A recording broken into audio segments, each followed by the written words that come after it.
Good evening, everyone. It is 9:30 on Wednesday, which means it is the Kinky Hour. K and KY stands for Know the New Kinky You. I am Shanae Jones, your resident sexologist, and tonight's topic we are discussing a series of posts that I submitted throughout the week and some of the feedback that I got. And I always find it interesting because I've explained that I am in the process of getting my certification as a sex coach. And up until a couple of years ago, I didn't even realize that sex coaching was a real thing. Now, we all know that you can get a coach for practically anything in life. And why is sex any different? The one thing that I have found is that because sex is such an intimate, and we're going to talk about intimacy, but because sex is such a private and vulnerable conversation that a lot of people have a hard time talking about it openly. And so one of the things that I have found is that sex is one of those things that a lot of people have questions about, have issues about, but a lot of people are just afraid to talk or to ask questions and feel embarrassed or ashamed. And honestly, there's no reason for that. Today I was thinking, have you ever found yourself in a group setting, let's say at work in a meeting or in a training class or something like that, or even a conversation amongst friends where you perhaps were not the subject matter expert on that particular topic? And instead of sounding dumb or ignorant or something like that, you decide to withhold your question because you don't want to be embarrassed. You don't want to have people looking at you. Now, what happens is that because you have decided to not take advantage of the opportunity to voice your question or your opinion, what you're getting is, what you're losing is an opportunity to gain information. And the same thing happens when we're talking about sex. So don't be afraid to ask the question, because I'm sure that you've heard you're probably not the only person in that setting that either has a question or has the exact same question that you're thinking about in your head. The only way that we grow is to experience and to share information and to share knowledge. And that is what I'm here to do today.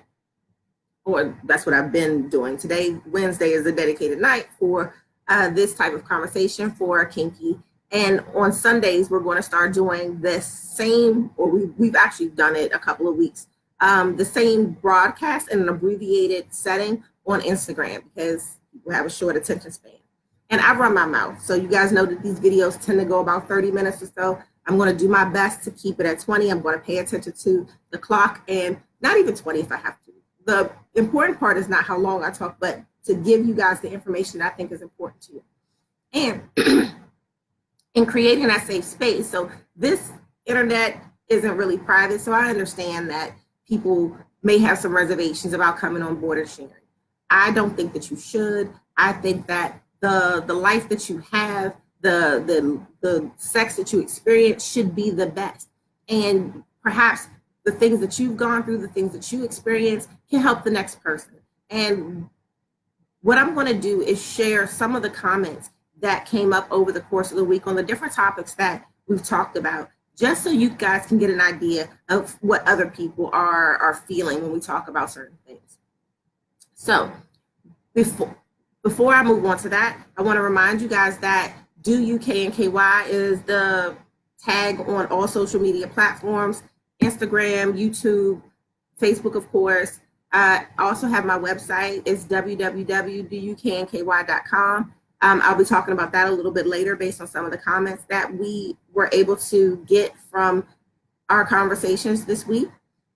Also, we have a private Facebook group where perhaps you guys can start to share things that you are interested in talking about, some experiences that you've had, as well as I am offering free coaching sessions I need one male and one female to close out my practicum for my certification. So if you're interested in a free coaching session, please DM me, reach out, and we will get that scheduled so that you can help me and I can help you.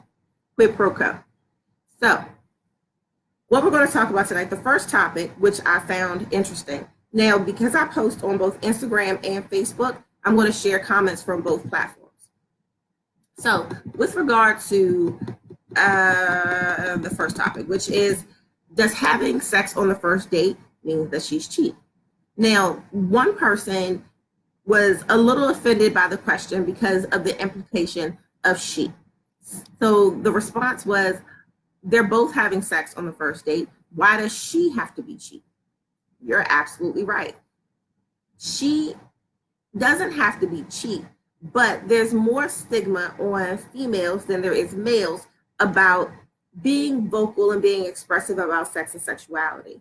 I let the group know that I had a blog post from probably a couple of months ago now that is a conversation that I had as a text conversation that I had between a male friend of mine and between me and a male friend of mine.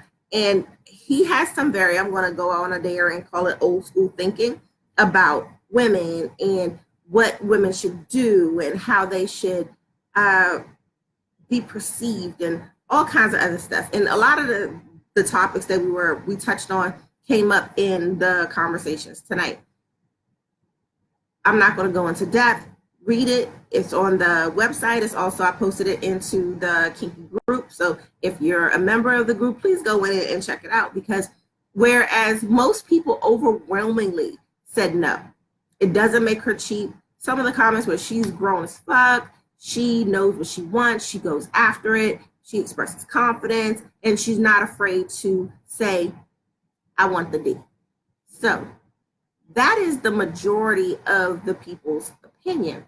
However, one on the opposite end, it made me think back. Now, it was a couple of years ago, but I'm sure most of you remember Steve Harvey's movie, Think Like a Man. So Act Like a Lady, Think Like a Man was the book, but the movie was Think Like a Man. And one of the key principles in this movie was, ladies, if you want a man to respect you and you want a man to love you and want to date you and take you seriously, then don't give up the pussy right away. Make him wait. And I'm sorry, they didn't call it pussy. They called it the cookie. Don't give it up right away. Make him work for it. Make him get to know you. Now, I do have an understanding of that perspective. Your pussy, your sex, male, female, is valuable. And if you don't put value on it, then it's going to be treated like common nothing. But you have to put the value on it in order for other people to step in and acknowledge the value that you put on it. If you give it away to anybody and everybody, then why would anybody see that it's the self-worth? Now, that does not say that you can't pick and choose who you are intimate with, but there does need to be some discretion behind your intimate practices, not for the sake of society, not for the sake of people shaming you into a number. So when we talk later, there's stigma even behind the numbers of partners that you've had. And it goes into, well, we'll have a conversation about how honest should you be in a relationship?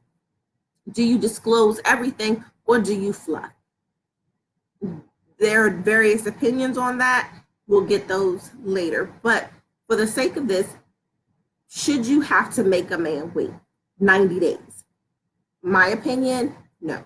You go for the moment that feels right for the both of you, but be prepared to deal with the aftermath. So there are men who believe and women who believe that if you give it up easily on the first date, that they don't want anything else to do with you. There are also those same people who will wait insistently to have sex with you for the conquest of the act, to have sex with you. And once they've done it, the act is over. One person referenced a song, and I actually haven't had a chance to listen to it, but his comment was that the challenge is gone. You've reached the top way too fast. You've gained your peak, and anything after that is a slippery slope. And he actually denoted Paul Simon's song from the 1970s called Slip Sliding Away. So basically, you've gone in, and what's there left to do?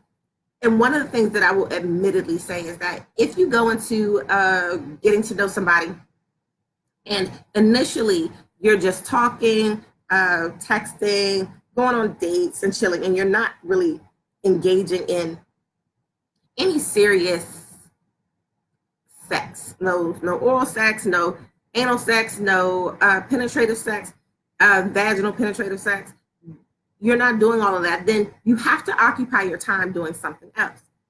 9 times out of 10, as soon as sex starts, that's the thing that is expected to happen on a regular basis. So be mindful of the precedent that you set and make sure that once you engage in that type of activity, that you are ready and willing and able to continue it to a certain degree. It doesn't mean that it's sex on demand and I'm just going to be ready to fuck whenever. That is not the case.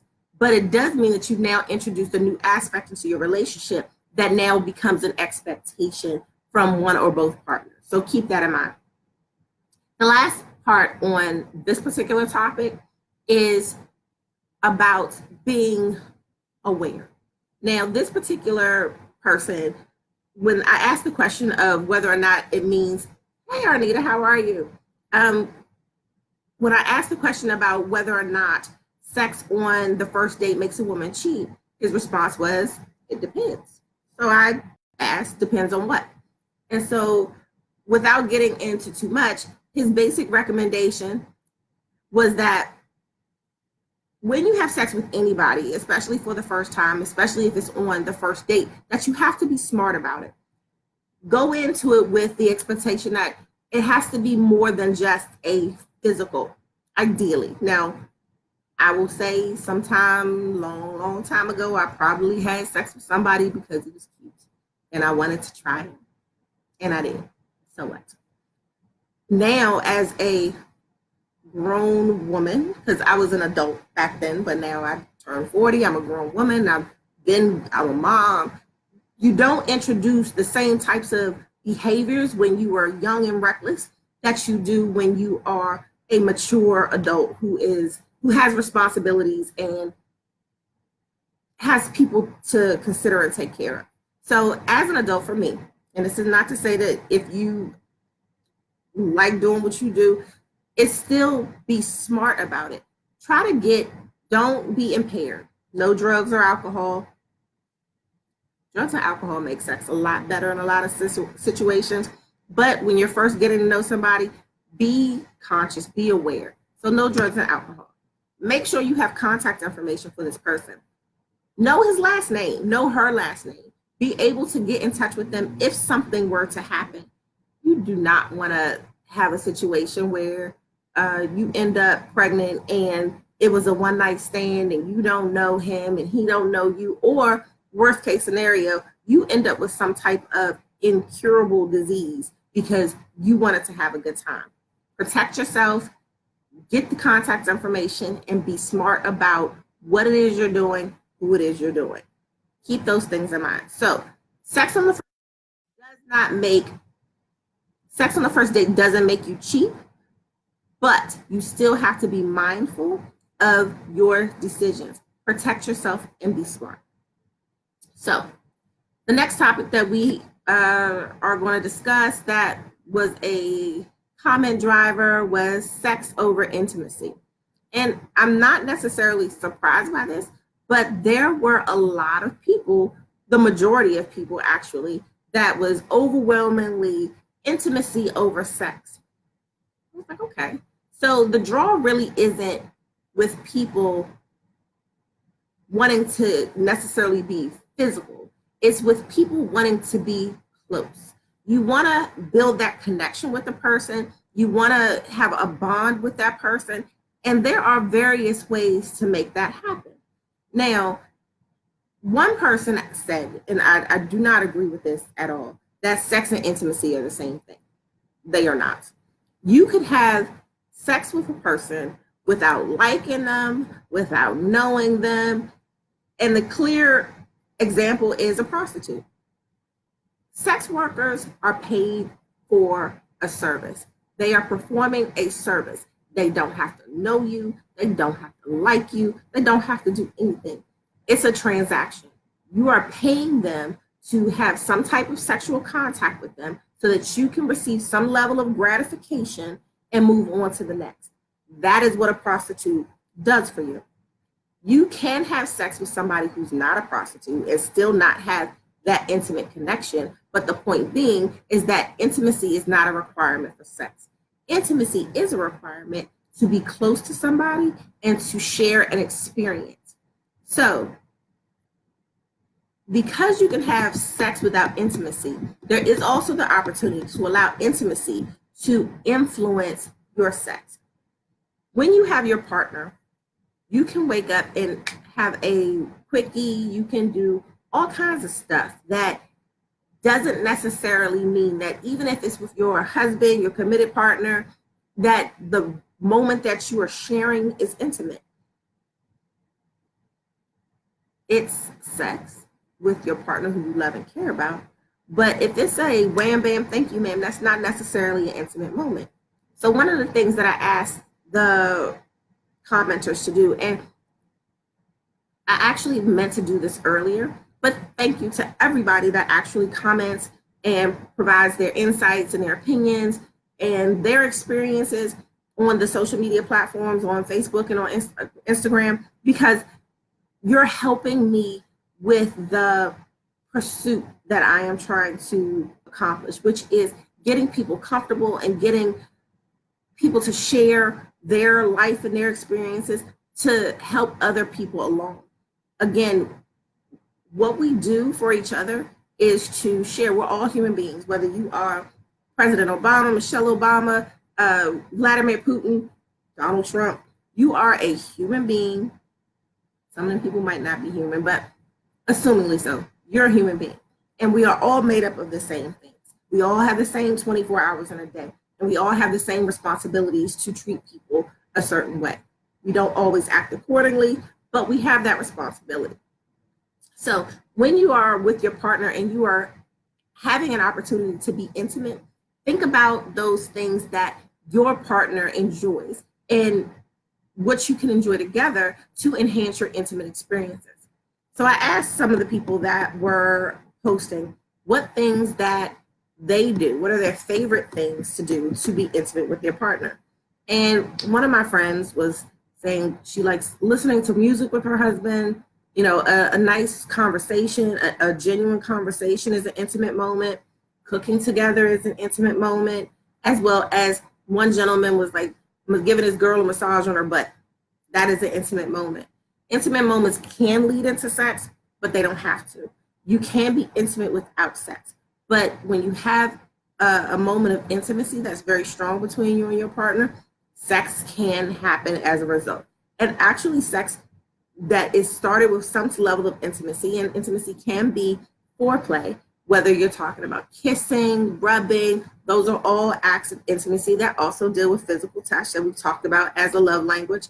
Those are things that we can do to help enhance the pleasure of ourselves and our partners.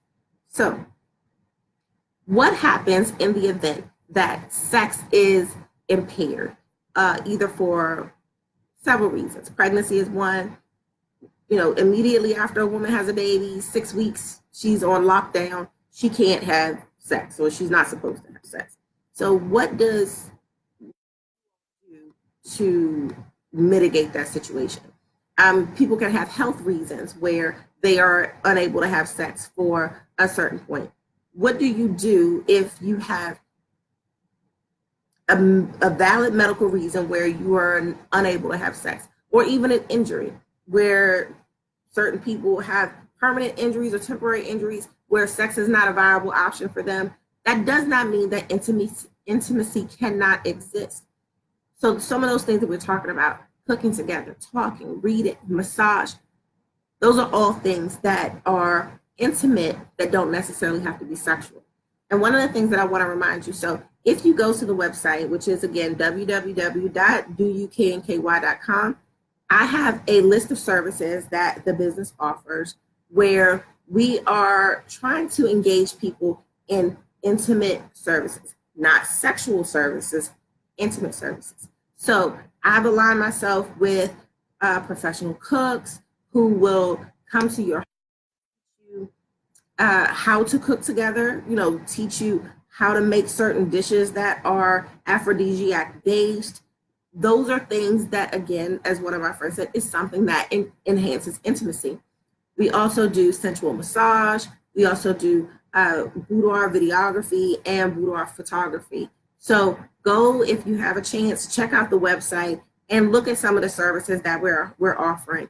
And if there's a certain package that you're interested in, send me an email, contact me. My information is on the website.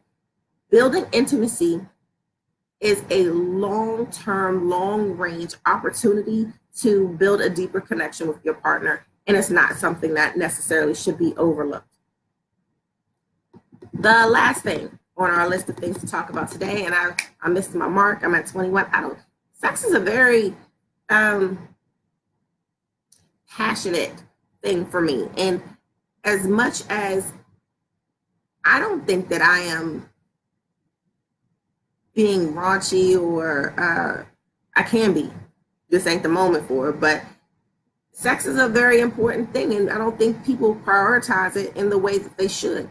So for me, when I get these opportunities to talk to you, I really want you to start to put value on yourself and your sex life. Because again, sex is one of the few things that we have the opportunity to do for the sake of pleasure. Let me remind you, ladies, that your clit is built for sexual pleasure. It is the only part of the body on a male or a female that is built exclusively for sex. So it tells us something. We are designed to have desirable, passionate, energetic sex. Not just for procreation, but for the fact that we enjoy it. It brings us pleasure. It reduces stress. It's lovely when done right. So this is the topic that actually caused the most controversy on Instagram and Facebook. So in this, I chatted up to my girlfriend, who I have several friends that send certain things my way, and it interests me, the things that float around on the internet. But this particular one was a list that somebody built. And I was like, okay, this is their opinion. And so other people have opinions too. So the top 5. Now, I will preface this by saying, women, these things can be lies, but they are not automatic lies. So don't think that just because you hear a woman say it, that she's lying. That's not the case. But depending on the situation, she may have fibbed a little bit. And so, it would be interesting for the guys to chime in to say what kind of things that they tell stories about, because the post that I submitted, this post from the 5 top things that women lie about was yesterday's post. Today's post was about what guys think about when they're getting head. And it didn't generate as much enthusiasm as I thought it would, but who knows? So the top 5 things that women tend to lie about are: number 5, he's my friend. Now, he's my friend is not necessarily a lie. The issue, though, with that particular statement is that most guys, when they hear he's my friend, first question is, did you fuck him? And I don't know why necessarily that's a question, because you can have been intimate with somebody and still be their friend. You don't necessarily have to still carry on an intimate relationship. That's not the case. You can have had an intimate relationship with somebody, realize that relationship dynamic wasn't necessarily conducive for either of you, and change that dynamic to be friends only. It happens. That doesn't necessarily mean that when you now get a new boo in your life, that all your friends need to be cut off. Or this goes back to my earlier statement, how honest are you about your past relationships? When you have a boo who is now possibly going to be in the same space as a friend that you've had sex with, what do you say? What do you do? How do you introduce? Slippery slope, but you got to manage that. I'm a fan of honesty because, one, I don't lie well. My memory's gone. I don't want to have to remember what I told you. So I would rather know that if the conversation comes up again, you're going to get the same exact answer that you got the first time. You may or may not be down with that, but we'll see. Which we talked about this. It's the number, the addition to the list. So number 4 is I don't suck dick. I don't know how many women say this anymore. I remember back in the day that there were, I remember a comedian actually made this joke that says, if a woman says that she doesn't suck dick anymore, his response is like, damn, you're like Betamax. Do they even make you anymore? Oral sex is not the taboo thing that it used to be. People are on the radio singing about giving head, getting head, and all of it's not the taboo thing. So if a woman truly says that she doesn't give head, and I'll be honest with you, there was a guy once who was not a fan of oral sex. It had nothing to do with me. He was, let's call it, traumatized as a young man. And oral sex just was not his thing. And it became an issue because although he liked receiving oral sex, that was not something that was on his list of things to do. And reciprocation can be a very important thing in a relationship. And you have to remember that what's good for the goose is good for the gander. And I can see if you're not into oral sex, you like giving but not receiving, that's an ideal situation. But that's not always the case. So just keep that in mind, that when you are having intimate relationships, I don't suck dick is not an appropriate answer. Not anymore, ladies, get over it. Guys too. So I'm coming is a number 1, well, I'm sorry, the number 3 thing that, hi.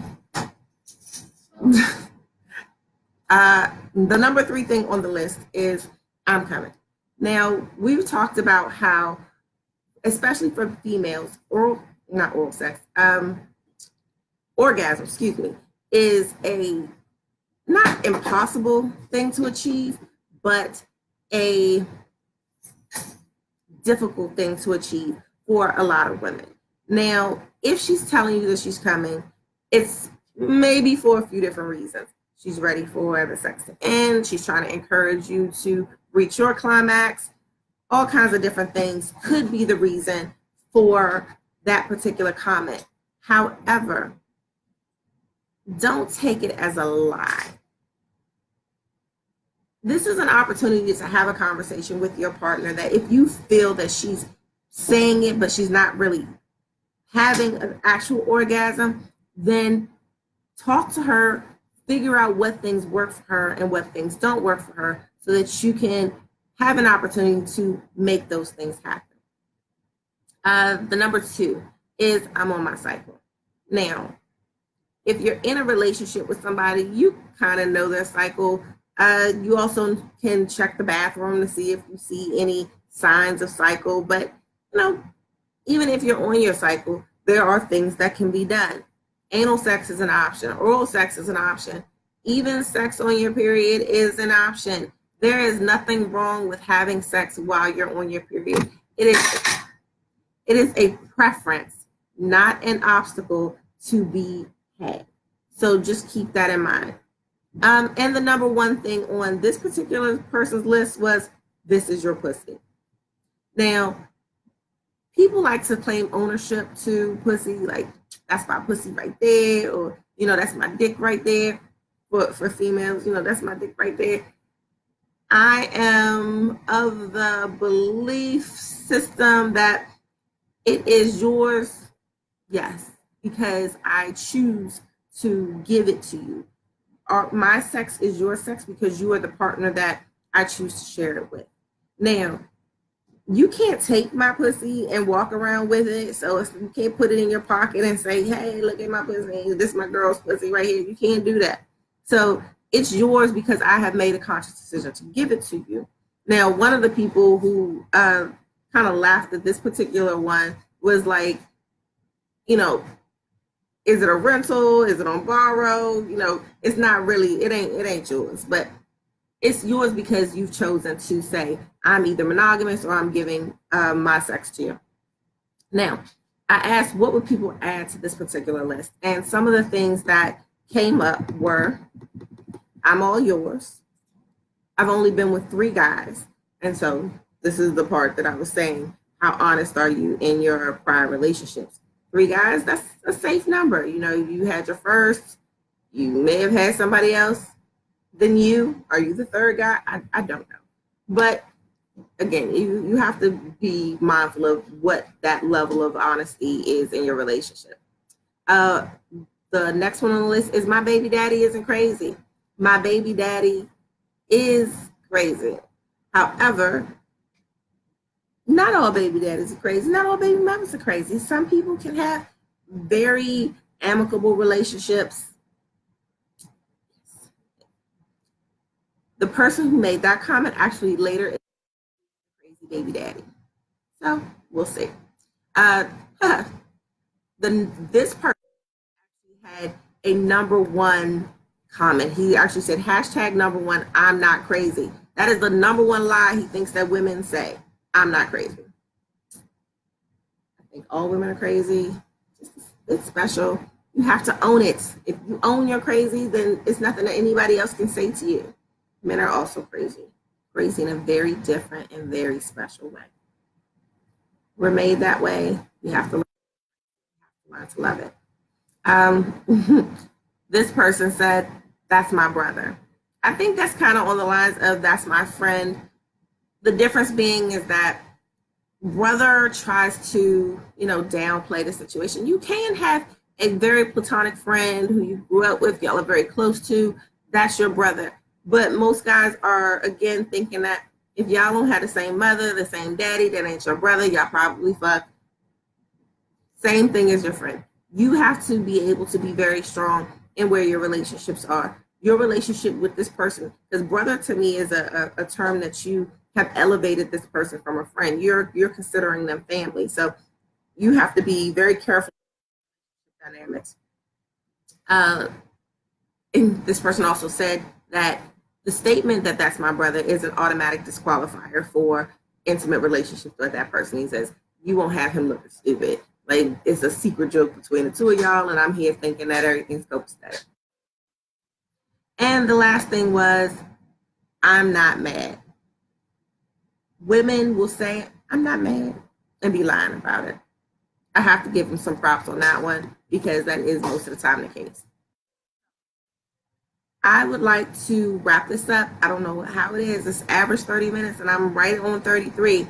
So what I'm going to do is say goodnight. Remember to follow me on all social media platforms. KY, Instagram, Facebook, YouTube. Visit my website, duknky.com. Please feel free to go back and look at prior posts, comment on posts, and get your opinions. As I go through the next week, we'll be able to generate more conversation and comments. Again, I appreciate and thank everybody that comes and joins the conversation and posts and shares their experiences and dialogues. Next Wednesday is the day after Christmas. So if I'll be on Instagram on Sunday, but if you miss me there, I would like the chance to say happy holidays to everybody. I hope everybody gets what they want from Santa, that you have a good Christmas, a good holiday, and be able to spend time with the loved ones, good time with your loved ones. And if you happen to have a partner who you are intimate with, make sure you have sex by the next time I talk to you. And feel free to tell me about it. Have a good evening.